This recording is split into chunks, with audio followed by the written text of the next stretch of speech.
Nama saya Muhammad Fairuz bin Muhammad Hanafi. Di sini saya akan menceritakan berkaitan dengan Kota Baru. Kota Baru merupakan sebuah pusat bandar utama bagi negeri Kelantan. Perkembangan bandar Kota Baru bermula pada tahun 1844, iaitu sebagai sebuah pertempatan diraja yang kini berfungsi sebagai pusat utama bagi pentadbiran, perdagangan, kewangan, kebudayaan dan pendidikan.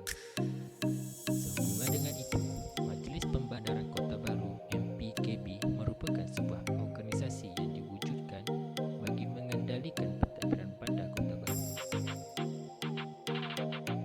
Kota Baru beriklim musim tropika yang baik di mana hujan dapat turun berselang-seli dan berterusan pada bulan November, Disember dan Januari, iaitu pada bulan musim tengkujuh. Suhu setiap hari dianggarkan dari 21 darjah Celsius hingga 22 darjah Celsius.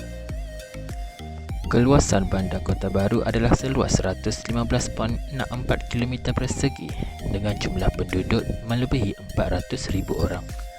Majoriti penduduk di Kota Baru adalah berbangsa Melayu dengan minoriti berbangsa Cina dan India. Jenis bentuk muka bumi di Kota Baru pula adalah sejenis tanah pamah yang sesuai untuk dijadikan tumpuan pertempatan dan penduduk. Seperti yang kelihatan di Kota Baru, banyak bangunan-bangunan yang didirikan di kawasan sekitar. Sumber semula jadi yang terdapat di Kota Baru adalah kita dapat lihat Sungai Kelantan yang mengalir laju di bahagian muara sungai. Di sesebuah tempat, semestinya ada keunikannya masing-masing. Seperti di Kota Baru, apabila datangnya musim kurma, pokok-pokok kurma akan mengeluarkan buahnya yang menjadi tarikan kepada orang ramai untuk melihat dengan lebih dekat pokok kurma ini. Selain itu, apabila sebut sahaja Kelantan, semestinya budaya lama tidak dilupakan. Sebagai contoh, Kota Baru terdapat gelanggang seni di mana banyak tarian Kelantan, wayang kulit dan sebagainya dipamerkan di gelanggang ini. Tempat ini semestinya menjadi tempat yang wajib dikunjungi sekiranya pelancong datang ke Kota Baru. Bercakap tentang kebudayaan, semestinya negara ini mengungguli carta teratas dalam negara. Kenyataan ini tidak dapat disangkal oleh kerana ketaksuban masyarakatnya menjunjung seni warisan dan adat budaya.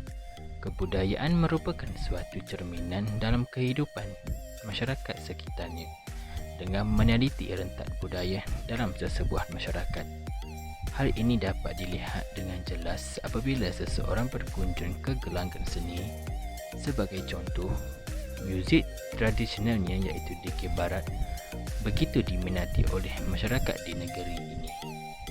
Selain itu, dari segi persembahan tradisional, permainan makyong merupakan permainan yang kerap dianjurkan di negeri ini. Selain daripada itu, mungkin ramai lagi masyarakat di luar sana masih tidak tahu dengan kewujudan persembahan main teri dan wayang kulit. Persembahan ini juga merupakan persembahan tradisional yang tiada di tempat-tempat lain.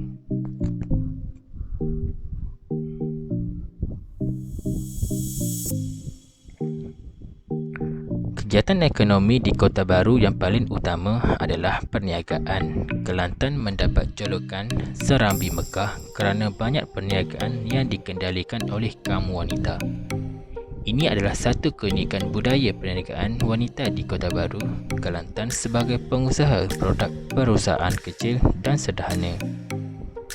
Keunikan budaya yang dipamerkan oleh peniaga wanita Kelantan adalah tarikan semula jadi kepada pelanggan sama ada dari dalam ataupun luar negara, di mana ia memaparkan satu kelainan dari segi budaya berniaga. Sebagai contoh, Pasar Siti Khadijah adalah tempat untuk membeli barangan dapur serta barangan kraftangan juga boleh didapati di sini. Pasar ini berbentuk segi lapan dan mempunyai 4 tingkat mengikut jenis barangan yang dijual dari barangan basah sehinggalah barangan keperluan harian seperti runcit dan pakaian. Disediakan juga tempat untuk menjamu selera yang dikhaskan di tingkat 1 serta kuih-muih tradisional di tingkat bawah. Manakala bazar itu pula ditempatkan pelbagai jenis pakaian dari peringkat kanak-kanak sehingga orang-orang dewasa.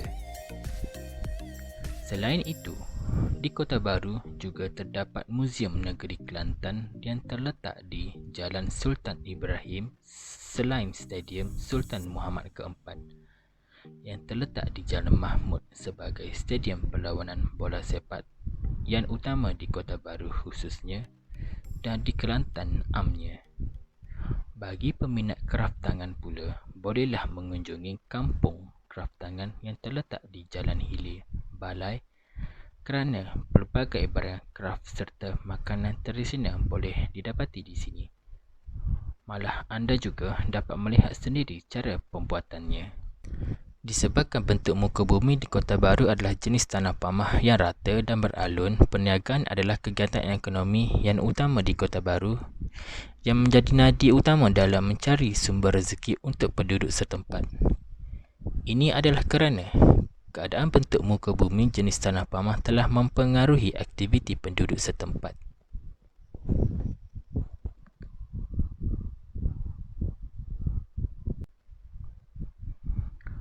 Berkunjunglah ke Kota Baru, Kelantan kerana segalanya ada di sini. Anda boleh menikmati pelbagai jenis makanan tradisional yang popular yang tidak mungkin dapat anda temui di tempat lain. Rancalah perjalanan anda.